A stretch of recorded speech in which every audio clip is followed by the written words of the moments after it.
Parti de l'Institut supérieur pédagogique de Mbujimaï, passant par les ronds-points de l'Étoile pour chuter au gouvernorat des provinces. Les personnels scientifiques des universités et instituts supérieurs du secteur public avaient un seul message: amélioration des conditions de vie au sein des établissements de l'enseignement supérieur universitaire. Dans leur mémorandum, le président de cette structure au niveau local à la gouverneure des provinces intérimaires le vœu des assistants et chefs des travaux de voir leur employeur qui est l'État congolais et penser à revoir leurs conditions de travail en leur octroyant un salaire décent. Nous exigeons de l'État que vous représentez ce qui suit. Faire preuve de justice et d'équité en payant aux assistants la moitié du traitement d'un professeur ordinaire avant même l'application des résolutions des États généraux et répercuter l'attention aux autres catégories du corps scientifique. 2. Effectuer la même opération à chaque augmentation salariale faite aux professeurs, c'est-à-dire ajouter la moitié à tout assistant de premier mandat et répercuter l'attention. Peut-être une explication, Excellence.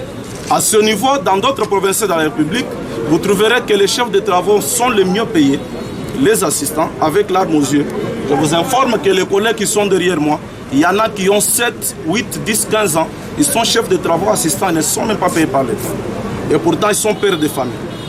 C'est-à-dire la prime de chefs de travaux et assistants ne peut plus être fixée délibérément par référence à l'arrêté interministériel numéro S/S CAP-MIN 036 93 du 25 juin 1993 portant interprétation du tableau synoptique d'équivalence de grades annexes au statut du personnel de l'enseignement supérieur et universitaire qui stipule que l'assistant doit être payé à la hauteur de 75% du traitement d'un professeur ordinaire et un chef de travaux 75%.